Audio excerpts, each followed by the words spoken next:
Today, as we venture out on the wine road, you'll hear the story of Belden Barns. Nate Belden was a farm boy growing up, but spent much of his early adult life in New York and San Francisco, then began feeling the unrelenting tug of country life once again. Lauren, who is now his wife, grew up in New York City, but surprisingly had a similar dream. On our first date, we were talking about we were both at career crossroads, and we were talking about, well, what would you like to do? And she said, I would love to live in a small house on a big property in Sonoma. And I looked at her and I said, really? Wow, why? I'm Jeff Davis, and when I met up with Nate, I didn't expect him to fill the full hour of my radio show, but his story and all they're doing on the farm and in their personal life provided enough audio for him to be the sole guest on my show, so it will be one of my longer podcasts. One thing that captured my eye on his website was his statement that the fog, the sun, Pacific breezes, and the volcanic soils of Sonoma Mountain produce magical wines. If you heard my podcast about the passion of the industry, I featured a number of vintners and growers who also believe in that kind of magic. And that ends up being our first topic. Yeah, it's a magical area, particularly this pocket in Bennett Valley, Sonoma Mountain. It's sort of a hidden area, still very rural, a lot of small family vineyards. And there does seem to be a lot of magic. I think you said you visited the Vanderkamps. Mm-hmm. There's a lot going on there. There's a lot of magic and other. Yeah. Ulysses was one of them. Yes. Yeah, Ulysses is amazing. And it is. There's something here that it captured me from the first time I saw this place. It's a beautiful spot. Yeah, let's move on to that, because what an interesting road it took you to where you are today. You had such an agricultural youth, but you ended up working in San Francisco and New York City. Yeah, I was steeped in agriculture. I had a grandfather who was a cattle rancher in Montana. The other side of my family were corn and dairy farmers in Nebraska. My dad's a horse veterinarian, and I grew up in a rodeo family on a horse farm. And I think like anybody who's completely steeped in that, you either double down or you just move as far away from it as you possibly can. Right. And I was ready to get out. And so, yes, I started my career in New York, had a very urban career for a long stretch, had a tour of duty in New York. I loved it, but I knew I wanted to get back west. I'd grown up in Colorado and had an opportunity in San Francisco and got out here. And I really didn't know anything about wine before moving to California. We had zero wine in my family growing up. I was lucky if there was 3.2 Coors in the fridge. And I actually thought it was sort of a blowhard industry, pontificating about all these things in this glass. Sure. But when you move to the Bay Area, it's hard to avoid wine. And the more I learned, the more I got really intrigued about the farming side of it. That's sort of what led me into it. Mm-hmm. And then really realized this isn't a lot of BS. There's a lot to this that relates to how you farm, your decisions on your vineyard setup, all the way through all the thousands of decisions you can make in making a wine. And then it took me. I was really fascinated, and was getting burnt out on what I was doing, and wanted to make a life change. And so really started pointing this direction. Yeah, tell me about that fateful weekend when you came up here and on a whim you went off and looked at a property, and that's what actually brought you to where you are today. And I had a similar experience, which is why I'm here talking with you today. Yeah, well, we were just talking about that, what the magic that brings us to Sonoma. So I had been getting increasingly burnt out on what I was doing. The story is I was on a long flight back from the East Coast where I'd been probably 5 weeks in a row, and I picked up some magazines at the newsstand and picked up a National Geographic in that handful, and they had a spread of Midwestern barns in it. And one of the pictures was this probably 4-year-old boy in overalls with 2 dog pups in his hands. And that was me at that age. And I just looked at that and I said, you know what? I just have got to do it. I've got to make a change. And so I got back and I said, I've got to figure out even what it means to look at a farm in Sonoma.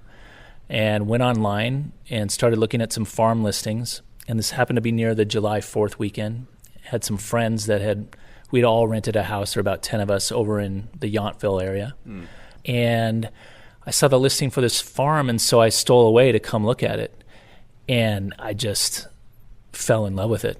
And I couldn't swing it financially at the time, but it really accelerated my interest. And so I started enrolling in classes distance-wise at Davis, and then taking some weekend seminars there, and then also doing some classes at the JC here in Santa Rosa in both farming and winemaking, and really started going deep on wine. And then I would literally just drive up about once a month and just drive by the property. And my wife Lauren says it's a lot like the Christmas Story, where he's looking at the BB gun in the window and just pining for it. A rifle.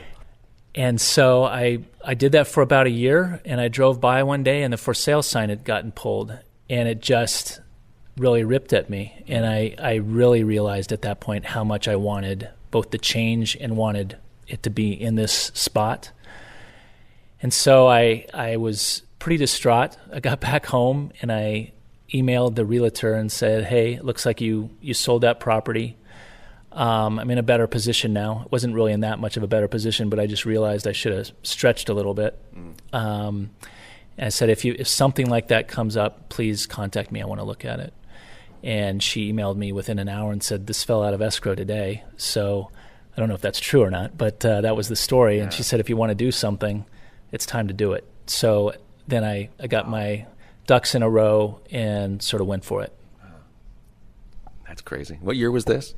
So initially saw the property in 2004. So that would have been July 2004, and then ended up being able to purchase the property in June of 2005. Oh, well, still pretty quick. Yeah, no, it was about a year, and then things really accelerated once I contacted her and said, look, I really want to do this. And, she had said it's available. So then, yeah, from there on, and then it's been a long journey and sort of painstakingly trying to piece the property back together. That's interesting, though, that you went ahead and started the classes. So you were pretty determined to do something in either viticulture or winemaking, and you started the process. Absolutely. No, I knew this is where I was headed, and I thought it may not be at this particular property, but I knew it was what I wanted to do. And I knew it was also a holistic thing. This site had a long history of not just grapes, but diversified agriculture. Sheep farming, prune orchard, grapes, and that's something I really wanted to tie into was doing something diversified, and I could sort of see that in my mind's eye here. And so not only was I taking viticulture and winemaking classes, but I was taking organic farming classes at the JC. I mean, for those that don't know, the JC at Schoen Farm has one of the best spots in the nation to learn about farming. It's an amazing resource. But I was all in and trying to learn for when I could finally find a place to settle. No, I haven't seen the whole property, but I haven't noticed any horses here yet. Are they going to be arriving at some point? You know what? We're not. I don't think we're going to have horses here. I have a love of horses, but they require a lot of land to maintain things sustainably.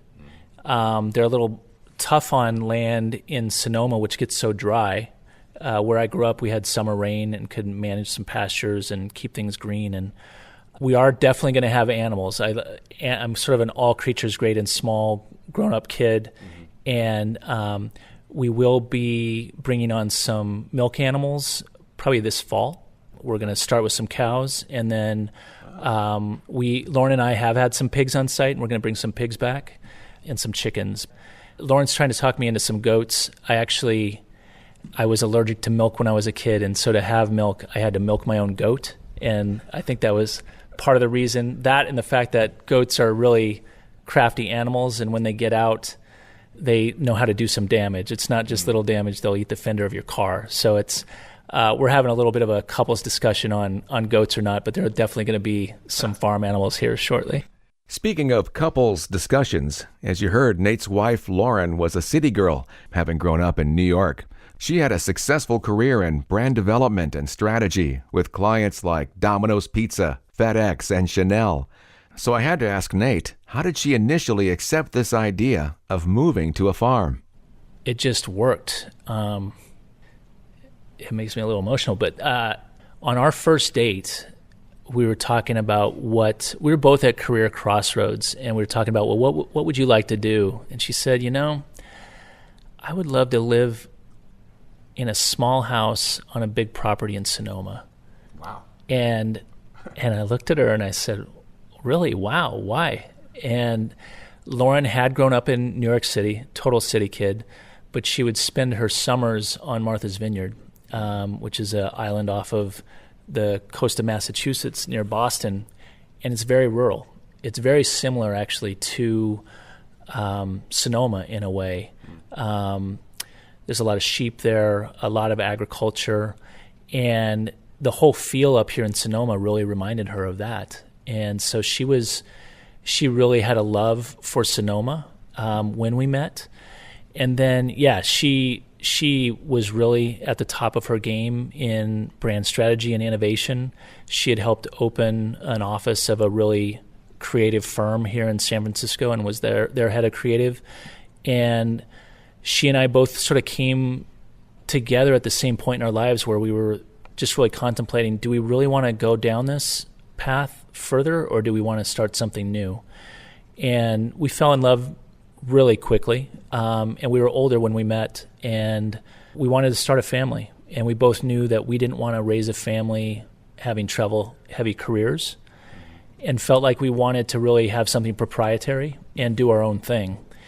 And so it really made sense to do this. We've been grape growers now for 14 years, and when you sell your grapes to other folks, they give you bottles of wine to show you what they've been doing with your grapes. Yeah. And we sell to some great producers. I mean, we're selling to Donnellan, Carlisle, Argo, Eric Kent, a lot of folks that make beautiful wines. And Lauren didn't know a ton about wine, but we'd share some of these bottles, and one after the other, she would say, I think this could be the best wine I've ever had. And, we just started triangulating around it and saying, Nate, you have a background in making companies run well. I have a background in creating brands. Oh. And we have great grapes here. If we can't do this, shame on us. And so it all just lined up. It was the lifestyle we wanted to raise our kids in. It was also where we wanted to be. We wanted to be growing something we were really invested in, where we could create community, create great products that we were excited about. And so we just went for it. Yeah. And what an excellent partner to have in building a new business. Absolutely. We get asked a lot of times, people say, you can work with your spouse. And they say, oh my God, I think we would be divorced in about 2 days. But one, we're super complementary from a skill set standpoint, so we don't step on each other's toes. And we're really, wine, it's really a passion business. It's coming from a business background, it's not the greatest business to just say, hey, I'm going to go do wine. And it's really about passion and loving what you're doing. And we both were just really passionate about it. And that's really, I think, the backbone of it is we have a passion for what we're doing. No surprise you're growing Pinot Noir and Chardonnay up here. Tell me about the other varietals you're working with. So we're viewed as a little bit crazy. We have 20 acres of grapes, but we have 7 different varietals, and we have 10 different bottlings. So we wanted diversity, and the long-term vision was we wanted a wine for all occasions in life or all occasions in a meal. And we knew we wanted to stay small and be very family-focused, and that meant we're going to be selling mostly direct-to-consumer. And so we wanted to build a business where in the wine club, anybody could get their needs met. We do grow a lot of different varietals. We're really known from a unique standpoint for our distinct whites, which are a little bit different. We have a Sauvignon Blanc, which is a northern Italian clone from the Rosciaudo nursery near Cullio. That's a really distinct, unique wine. And then I still think we're the only people in Sonoma that are growing Gruner Veltliner, which so that's very unique for Sonoma, obviously, and just makes a beautiful wine. Yeah, I've had it before, but I can't remember now. It's been a while since I've tried it, so I would like to try it again today. Your Sauvignon Blanc was amazing. It's so fun. Yeah, it's so much fruit to it, so much stone fruit, and it's unfiltered, unfined, so it's got a little cloudiness to it. A lot of flavor there. Yeah, it's a kaleidoscope. It's, as we were talking, it's Lauren's Last Supper wine. She says, when I go down in, hopefully 50 years plus, it'll be down with a glass of this. But yeah, it's an extremely unique animal. The Gruner is really unique. It's not Sauvignon Blanc. It's not Chardonnay. It's got its own character. And all these wines have a story. The Gruner really was a product of another winemaker, Mike Officer at Carlisle, was here. He had some pre-plant interest in Syrah from our spot, and so he was looking at the vineyard, and we have about an 8-acre bench that's an ancient rock slide, and it's literally just rock cobble. And where it exposes itself to the west, David Steiner, who founded this vineyard, had built some rock terraces to plant vines in. And while Mike is viewed as one of the best Zinfandel and Syrah producers in North America, in his personal life, he's a Gruner freak. And so he saw these rock terraces, and they look like a little Wachau, the region that most notably grows Gruner in Austria on the banks of the Danube, are these rock terraces. And he came back and he said, you've got to grow Gruner here. And so we rolled the dice. We let Mike talk us into it over a nice meal and some of his best bottles of Gruner. And we knew that if we were selling half of our fruit to Mike, he was going to give it best efforts. And so we'd really get to see what the vineyard was doing. And we were, at that time, we didn't have our label, but we were hoping that we were going to have a label. And we felt like we needed something a little bit out of left field to differentiate ourselves. And so that was the roll of the dice. Mm-hmm. There was a time when Syrah would be that variety, but not so much anymore. Yeah, Syrah, when we got the property, Syrah was sort of the next big grape. And I think it's, you've probably talked about it a lot. Syrah has a tough time in the marketplace. I think people sort of misunderstand it.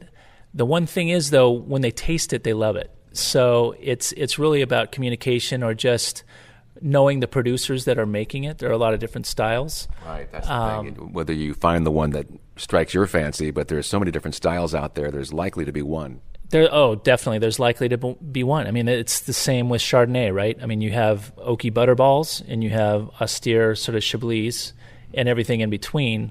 Syrah, though, I actually just came back from the winery. We're getting ready to bottle in February, and we're coming up with our final sort of assemblies. And the Syrah from this site is just absolutely gorgeous. Great. I'm in a barn on Sonoma Mountain talking with Nate Belden of Belden Barns. We'll continue on the topic of the varieties they're growing, including one of my favorites. And you'll hear about their partnership with two other farmers who handle their Belden Barns farmstead goods. That's coming up after this short break.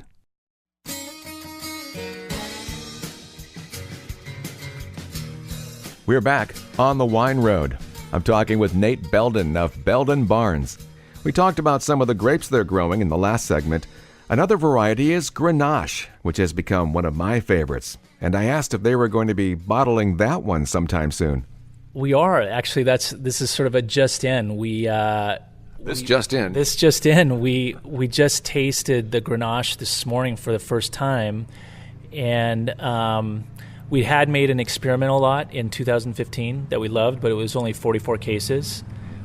And we've got a vineyard vehicle behind us now.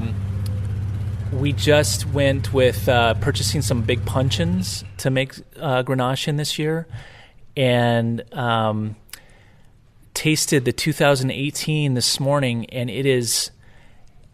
Obviously, we all love our own children, but it is phenomenal, and it's just got so much character already that we were contemplating, should we bottle this right now? But I think we're going to wait till August, let it develop a little bit more. But yeah, we're very excited about the Grenache that's going to come off of here. I'm happy to hear that because I wish there was more Grenache available out here. I just love that variety. Yeah, it's also versatile, and I think that it's just an underknown grape. I think people love Pinot Noir for a certain reason. It's really approachable, and Grenache is really that analog for the Rhone region. It's a really approachable wine, but similar to actually any grape, you can have some that are much more interesting and complex versus simple, and it's just, there's a variety. But it makes beautiful wine, especially here.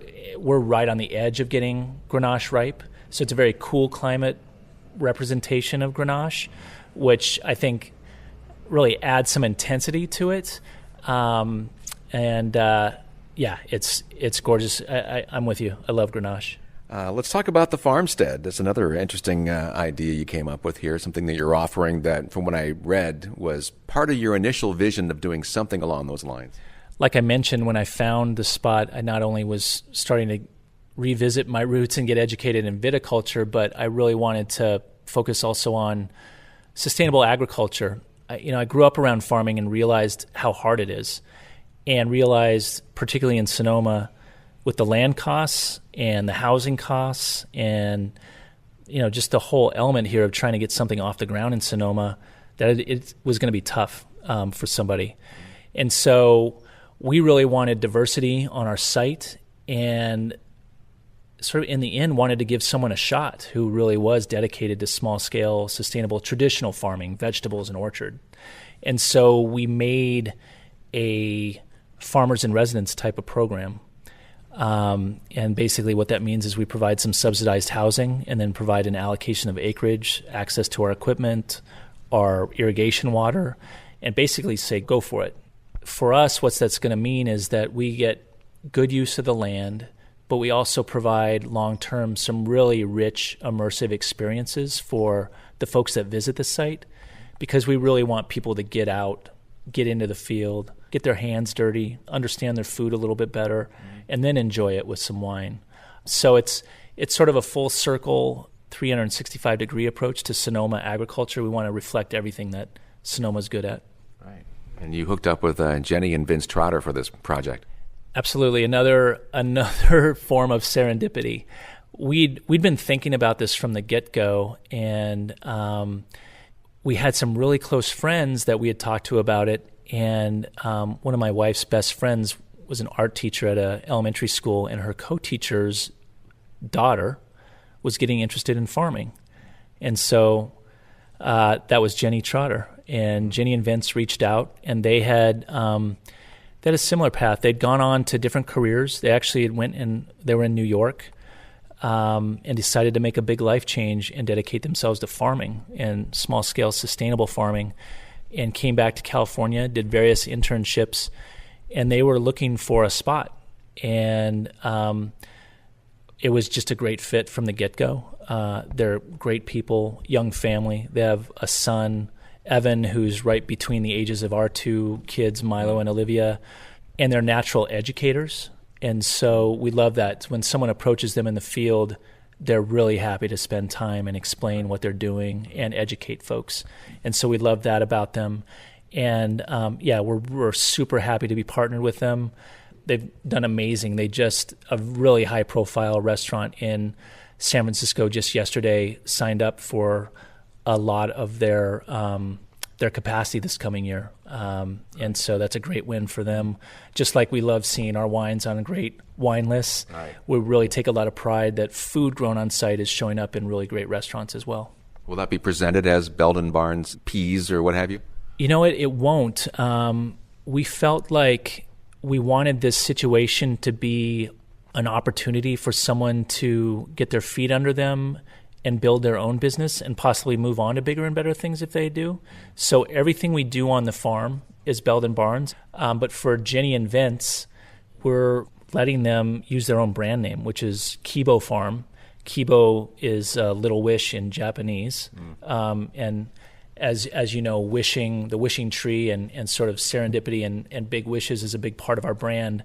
But we felt it was important that all the people we partnership on site really have some ownership in what they're doing. Right. So when they're not selling on site, they sell as Kibo Farm.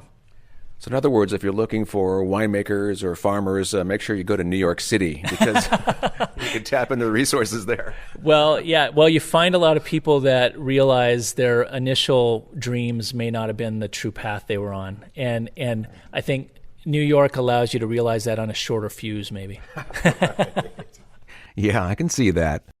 Nate was mentioning Kibo Farm was getting picked up by a restaurant in San Francisco.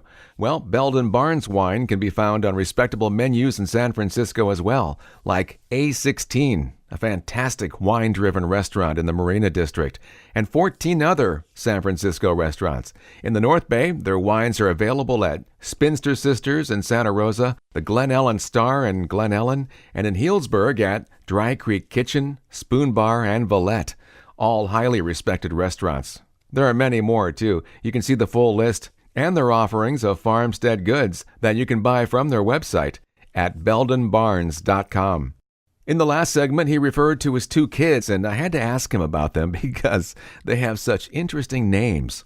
Yeah, that's a funny story that relates to this site. So Olivia is our firstborn. She's 6.5, and Milo was born 18 months later. He's going to be 5 next week. Incidentally, we launched Belden Barns when Olivia was 4, or no, Olivia, what was Olivia? Olivia was, 4, and Milo was 18 months. And so it made it so we don't really remember much at all that year.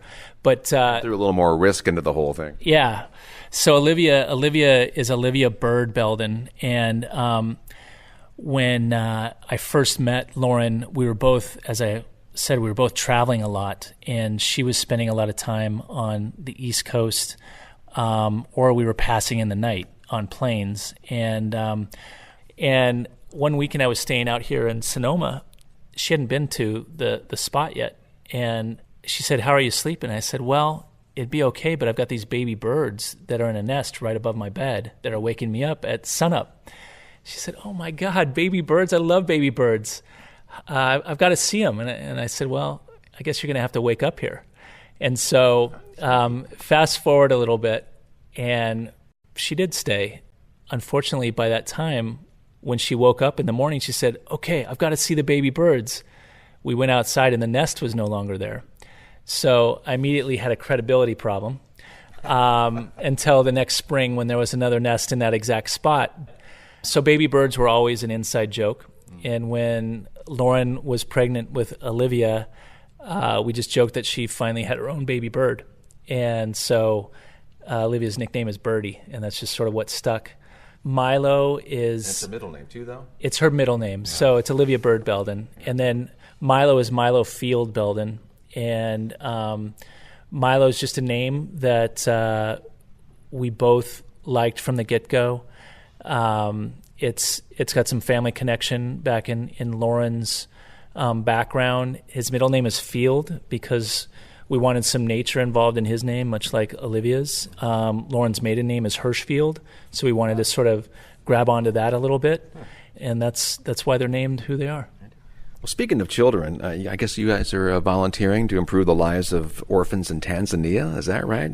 As if you have more time on your hands, but tell me about that. Well, that's actually we still do support them. So when we met, we fell in love quickly, and shortly thereafter decided, okay, we're going to take a hiatus because we think we're going to make a big life change here, and we decided to travel. We both had traveled some in our life, but not extensively, and we had a couple of benchmarks. It sort of went back to our first date. It was basically where would you want to go if you could travel? And we both said Africa. And so when we finally decided, hey, let's take a trip together that's meaningful, Africa was the stake in the ground. And we both wanted to go on safari. And Lauren, to her credit, she said, I'm not going to Africa unless we're going to volunteer for a while. And so when we got to Africa, we spent about a month at an orphanage teaching English and math to some young orphans. And we were in Tanzania, and the thing about Tanzania is their high schools are taught in English. And so if you're not proficient in English by the time you get to acceptance in high school, you're kicked out of the system. Wow. So we tried to pool as much means as we can. We also reached out to friends and family and worked to raise some money, and were able to raise enough to sponsor 6 kids to go to private primary school to prepare to go to high school. And next year they will be their last year before they enter high school. Oh, great. Yeah. Wow, you have to respect people who are willing to put that kind of time and heartfelt effort into helping children across the globe. Good for them. There's one topic we have yet to discuss: the farm, the one that fulfilled Nate and Lauren's dreams, and it is a piece of land with a rich history. It was first homesteaded in the mid to late 1800s. We're actually standing in a milk barn from that era, and had various turns in agriculture and hospitality. In 1908, we know the property was opened up as a rural retreat for San Franciscans. There were tennis courts, croquet courts, and a dance hall. Really? And the dance hall is still standing. It's a pretty nondescript building that looks a little bit more like a Texas roadhouse, but it was a dance hall. And the rumor is that it then became a speakeasy, and we think probably Prohibition knocked out the original business, and then upsprouted a speakeasy in a place that was built to have a party, so up here in the middle of nowhere. So it makes sense. Yeah. Our first personal connection to this site is with a gentleman named Johnny Johnstone. He came back from World War II in 1945. His parents had purchased the place, and at that time when he got here, it was a sheep farm and a prune orchard. And then it was first planted to grapes in 1973 by a gentleman named David Steiner. And we still call the vineyard Steiner Vineyard for those clients that we sell fruit to. We still sell about 50% of our fruit to other producers. And so if you see a Steiner Vineyard designate here in Sonoma, it's from this spot. But David was a big part in building, he's right on the forefront of that resurgence of California wine, and was instrumental in developing the Bennett Valley AVA, and got to the point where he was wanting to make his life a little bit easier than farming. At points there were 35 acres of grapes on the property, but farming that many grapes, and so sold the property. And so it changed hands a couple times before we got it, and then when we got it, it really, there was only about 8 acres of grapes left, and really widely spaced for 1970s era equipment, and diseased, and so wasn't really economical to farm. And that's when we started here, we were strictly farmers. So we were able to save 1.5 acres of some Pinot that was planted in the late 80s, and then redeveloped the remainder of our 20 acres. So we've planted 18.5 acres here. Well, I know you don't have a tasting room yet, but when you do get around to that, I hope that includes a dance hall. Well, we're gonna refurbish the dance hall because we love that building. It's actually just going to be an agricultural building. It won't be a hospitality building. But we're on the path. We actually just received our septic permits for everything 3 days ago, which is a big benchmark for us. And we're going to be moving forward with building a permanent space so that people can visit us on a regular basis. And we hope to have that in place by mid-year 2020. Good luck with that. Yeah, thank you. Because I know that's something that can get pushed back pretty easy. It can. Most of the county's part. Well, the county has actually been good and supportive of the project. Like any development in California, particularly Northern California or Southern California, you have to come to terms with your neighbors and make sure something's going to work within the community. But we're fully past that. So we now it's all about getting something put in place. That said, with the fires and just the general economy, it's a really tough time for a wine business that's just a family business to afford to get things built. But we're really wanting to move forward and get something in place so that we can start hosting people and providing some experiences. I'm looking forward to that. Until they get their visitor space completed, keep your eyes open for Belden Barns at various tasting events around the area. And as I mentioned earlier, you can visit their website and see a full list of restaurants where you can find their wines and other helpful information and purchase their farmstead goods. That's beldenbarns.com. Thanks to Nate for having me over and sharing his fantastic wine in an old milking barn, complete with a poetry room. He'll fill you in on that story. That's it for this podcast. There are more interviews and other wine-related facts, photos, and information at onthewineroad.us. I'm on Instagram and Twitter at jdwineroad. If you're an iTunes podcast listener, please rate my show. It helps, and I appreciate it. On the Wine Road is researched, written, and produced by me, your humble host. Music by FirstCom. Thanks for joining me again today on the Wine Road. I'm Jeff Davis.